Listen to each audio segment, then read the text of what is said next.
सभी को जय श्री राधे। भगवत प्रेमियों, कार्तिक मास महात्म्य के अभी तक के अध्यायों में आप लोगों ने सुना कि किस प्रकार नारद जी ने राजा पृथु को कार्तिक मास के नियम, कार्तिक मास के व्रत, कार्तिक मास के उद्यापन की विधि और महिमा बताई।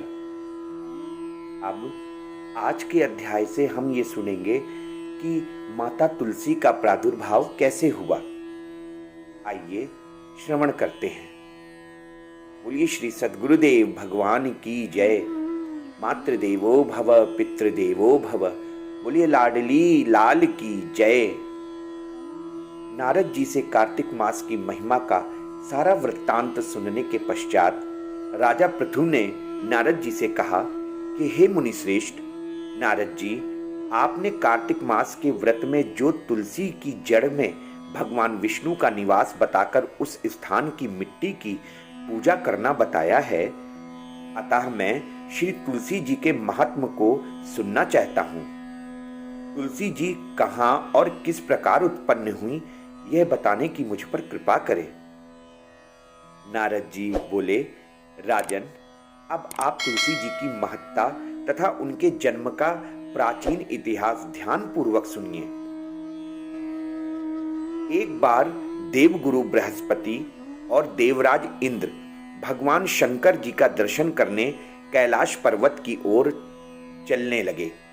तब भगवान शंकर ने अपने भक्तों की परीक्षा लेने के लिए जटाधारी दिगंबर का रूप धारण कर उन दोनों के मार्ग में अवरोध उत्पन्न किया। यद्यपि वे तेजस्वी, शांत, लंबी भुजा और चौड़ी छाती वाले गौर वर्ण अपने विशाल नेत्रों से युक्त तथा सिर पर जटा धारण किए हुए वैसे ही बैठे थे, तब पर भी उन भगवान शंकर को न पहचानकर इंद्र ने उनसे उनका नाम व धाम आदि पूछते हुए कहा कि क्या भगवान शंकर अपने स्थान पर विराजमान हैं या कहीं और गए हुए हैं। इस पर तपस्वी रूप धारण किए हुए भगवान शिव कुछ नहीं बोले। इंद्र को अपने त्रिलोकीनाथ होने का गर्व था, अतः उसी अहंकार के प्रभाव से वह चुप किस प्रकार रह सकता था। उसने क्रोधित होते हुए उस तपस्वी को धुड़क कर कहा, अरे, मैंने तुझसे कुछ पूछा है और तू उसका उत्तर भी नहीं देता। मैं अभी तुझ पर अपने वज्र का प्रहार करता हूं, फिर देखता हूं कि कौन तुझ दुर्मति की रक्षा करता है।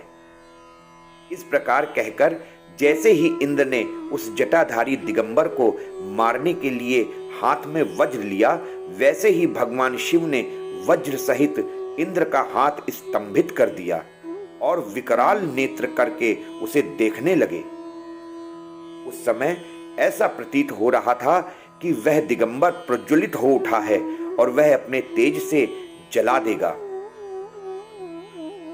भुजाएं स्तंभित होने के कारण इंद्र दुखित होने के साथ साथ अत्यंत कुपित भी हो गए, परंतु उस जटाधारी दिगंबर को प्रज्वलित देखकर बृहस्पति जी ने उन्हें भगवान शंकर जानकर प्रणाम किया और दंडवत होकर उनकी बारंबार स्तुति करने लगे।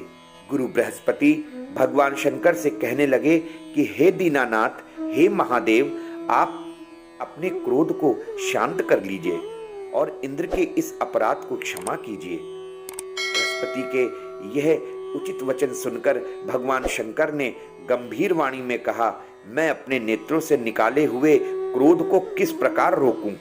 तब बृहस्पति ने कहा, भगवान, आप अपना भक्तवत्सल नाम सार्थक करते हुए अपने भक्तों पर दया कीजिए। आप अपनी इस तेज को अन्यत्र स्थापित कीजिए और इंद्र का उद्धार कीजिए। तब भगवान शंकर गुरु बृहस्पति से बोले, मैं तुम्हारी स्तुति से अत्यंत प्रसन्न हूं। तुमने इंद्र को जीवन दान दिलवाया है। मुझे विश्वास है कि मेरे नेत्रों की अग्नि अब इंद्र को पीड़ित नहीं करेगी। बृहस्पति से इस प्रकार कहकर भगवान शिव ने अपने मस्तक से निकाले हुए अग्निमय तेज को अपने हाथों में ले लिया और फिर उसे क्षीर सागर में डाल दिया। तत्पश्चात भगवान शंकर अंतर्ध्यान हो गए। इस प्रकार जिसको जो जानने की कामना थी उसे जानकर इंद्र तथा बृहस्पति अपने अपने स्थान को चले गए। इस प्रकार कार्तिक मास महात्म्य में आज का ये 9वां अध्याय यही समाप्त होता है।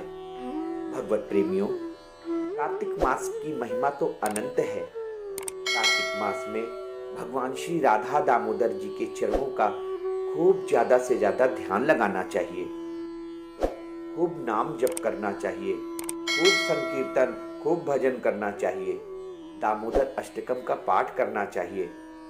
दामोदर अष्टकम के पाठ के लिए मैंने अपने इस वीडियो के डिस्क्रिप्शन में लिंक दे रखा है, वहां से आप दामोदर अष्टकम का पाठ कर सकते हैं।